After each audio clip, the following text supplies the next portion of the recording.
वे राजेश की आंखों से आंसू बह रहे थे। रह रह कर उसके कानों में अपने दोस्तों की आवाज गूंज रही थी। अरे ये क्या लड़की पटाएगा, ये तो खुद ही आधा लड़की है। अरे तुम भी उसका मजाक उड़ा रहे हो, ये बात ठीक नहीं है।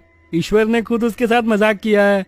कहते हुए वो जोर जोर से हंसने लगे।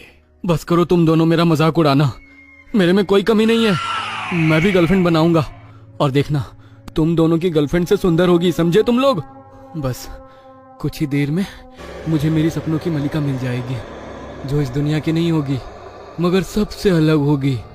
नितिन और रोहित, तुम लोगों की भी आंखें खोली की खोली रह जाएगी जब तुम लोग उसे देखोगे। कहते हुए राजेश ने वो पूजा जारी रखी।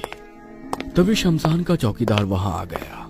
ये आधी रात के वक्त यहाँ क्या कर रहे हो? शराब पीकर उलुल जुलुल हरकत करने के लिए लोगों को शमशान ही नजर आता है। चलो निकलो यहाँ से।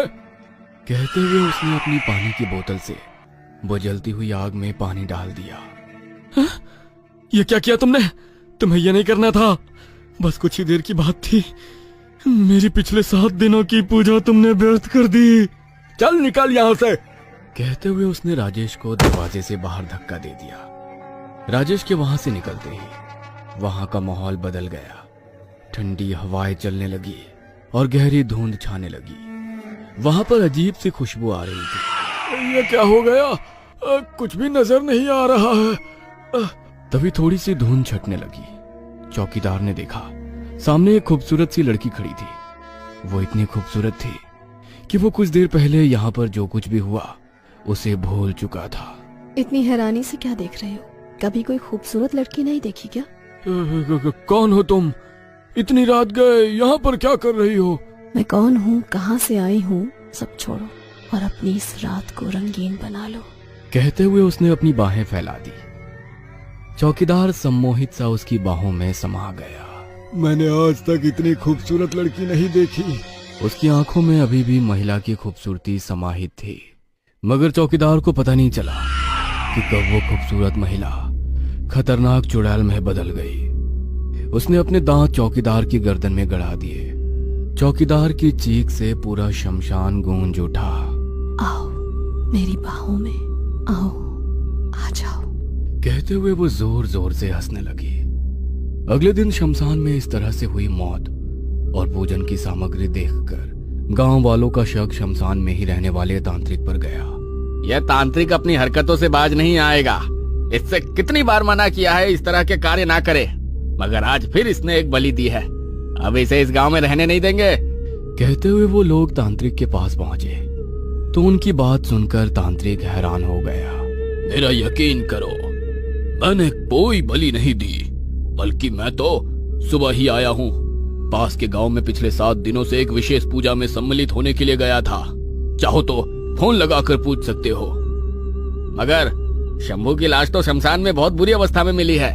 तांत्रिक गांव वालों के साथ वहां पर गया और उसने पूजन और शंभू की लाश को देखा तो घबराते हुए बोला, असंभव, ये नहीं हो सकता। क्या नहीं हो सकता? किसी ने यक्षिणी की साधना की है। वो स्वर्ग से धरती पर आ चुकी है। वो अपने बुलाने वाले को मार कर ही लौटेगी। सब लोग सावधान रहे। तांत्रिक की बात सुनकर सब लोग एक दूसरे की तरफ देखने लगे। तांत्रिक ने यदि साधना नहीं की तो किसने की है? दूसरी तरफ वो यक्षिणी खूबसूरत लड़की के रूप में राकेश के कमरे का दरवाजा खटखटा रही थी। कौन हो तुम? मैं हूँ, तुमने ही तो मुझे बुलाया है। राकेश ने उसे देखा तो देखता ही रह गया। मुझे अंदर नहीं बुलाओगे? हाँ हाँ, क्यों नहीं, मैं तो भूल ही गया था। आओ अंदर आओ। वो लड़की कमरे के अंदर दाखिल हुई तो कमरे को देख रहस्यमयी तरीके से मुस्कुराते हुए बोली, तुम अकेले ही यहाँ रहते हो या कोई और भी यहाँ रहता है? हाँ रहते हैं ना, मेरे दोस्त यहाँ पर। मुझे तुम्हें उन लोगों से ही तो मिलवाना है।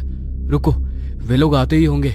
वो भी तो देख ले, कल तक जो मेरी हंसी उड़ा रहे थे उसके पास कितनी खूबसूरत गर्लफ्रेंड है। तो तुमने मुझे अपने दोस्तों के लिए बुलाया है? नहीं, अब मैं तुम्हें कहीं जाने नहीं दूंगा। मंजूर है मुझे। दोनों बातें कर ही रहे थे तभी राकेश के दोनों दोस्त वहां पर आ गए। अरे तू कहाँ था? पिछले दिनों ना तो तू कॉलेज आया और ना ही रात को मिला। तू तो उस दिन के मजाक के बाद गायब ही हो गया। उन लोगों की बात सुनकर राकेश मुस्कुराने लगा और उसने यक्षिणी की ओर इशारा किया। राकेश के कहने पर वे लोग यक्षिणी की ओर देखने लगे। दोनों उसकी खूबसूरती में खो चुके थे। कौन है ये? तेरी बहन? कहते हुए वो हंसने लगा। बहन होगी तेरी, ये तो तेरी होने वाली भाभी है। क्या मजाक कर रहा है यार? मैं मजाक नहीं कर रहा। तुम्हें यकीन नहीं हो रहा तो तुम खुद उससे पूछ लो। बोलो इन लोगों को कि तुम अब मेरे साथ यहाँ पर रहोगी। तुम यहाँ मेरे लिए आई हो। कोई शक? अब से मेरा सब कुछ आपका है। यक्षिणी के मुंह से ये सब सुनकर उन लोगों के मुंह खुले के खुले रह गए। उन्हें यकीन नहीं हो रहा था कि राकेश जैसा साधारण सा दिखने वाला लड़का इतनी खूबसूरत लड़की को अपने काबू में कैसे कर सकता है। रात का डिनर करने के बाद राकेश यक्षिणी को लेकर अपने कमरे में चला गया। तुझे क्या लगता है राकेश सच बोल रहा है? मुझे भी उसकी बातों पर यकीन नहीं है। मुझे लगता है कि वो हम लोगों से झूठ बोल रहा है। शहरों में आजकल किराए के गर्लफ्रेंड भी मिल जाती हैं। हो ना हो ये शहर से किसी लड़की को पकड़ कर लाया है। यदि ऐसा है तो हमारे पास भी पैसे की कमी थोड़ी है, हम भी इसे हासिल कर लेंगे। दोनों बातें कर रहे थे तभी नितिन को वो यक्षिणी घर की छत पर नजर आती है। वो नितिन को देखकर मुस्कुराने लगी और अपने करीब आने का इशारा करने लगी। नितिन रोहित को बिना कुछ बताए उसके पीछे पीछे छत पर चला गया। छत पर चांदनी रात की छटा बिखरी हुई थी। हल्की हल्की हवा चल रही थी। उसके उड़ते हुए बाल उसे और ज्यादा खूबसूरत बना रहे थे। अच्छा हुआ जो तुमने मुझे बुलाया। अब मैं भी तुमसे बात करना चाह रहा था। बोलो। तुम इतनी खूबसूरत हो, तुमने उस राकेश में क्या देखा जो मुझ में नहीं है? उसे छोड़कर मेरे पास आ जाओ, मैं तुम्हें सारी खुशियाँ दूंगा। क्या सच में तुम मुझे सारी खुशियाँ दे सकते हो? हाँ हाँ, एक बार मेरे करीब आकर तो देखो। नितिन की बात सुनकर वो मुस्कुराते हुए नितिन की बाहों में आ गई। नितिन ने उसे अपनी बाहों में कसकर पकड़ने की कोशिश की तो अचानक उसे सांस लेने में दिक्कत होने लगी क्योंकि यक्षिणी ने उसे अपनी बाहों में दबा लिया था। छोड़ो मुझे, छोड़ो। क्यों तुम्हें मेरी बाहों में आकर अच्छा नहीं लग रहा? हाँ? कहते हुए वो अपने भयानक रूप में आ गई और उसने नितिन के शरीर का पूरा खून चूस लिया। कुछ देर बाद नितिन का रास्ता देखकर रोहित को नींद आ गई। तभी उसके कमरे के दरवाजे पर एक दस्तक हुई। कौन है? मैं हूँ, प्लीज दरवाजा खोलो। इतनी रात गए तुम मेरे कमरे में कैसे? जब से तुम्हें देखा है ना, मैं तुम्हारे पास आना चाहती थी। आओ, मेरे पास आओ। मगर राकेश? भूल जाओ उसे। मैं तुम्हारे मन की बात अच्छे से जानती हूँ। तुम भी मुझे हासिल करना चाहते हो ना? बोलो, मैं सच कह रही हूँ ना? उसकी बात सुनकर रोहित के चेहरे पर मुस्कुराहट आ गई।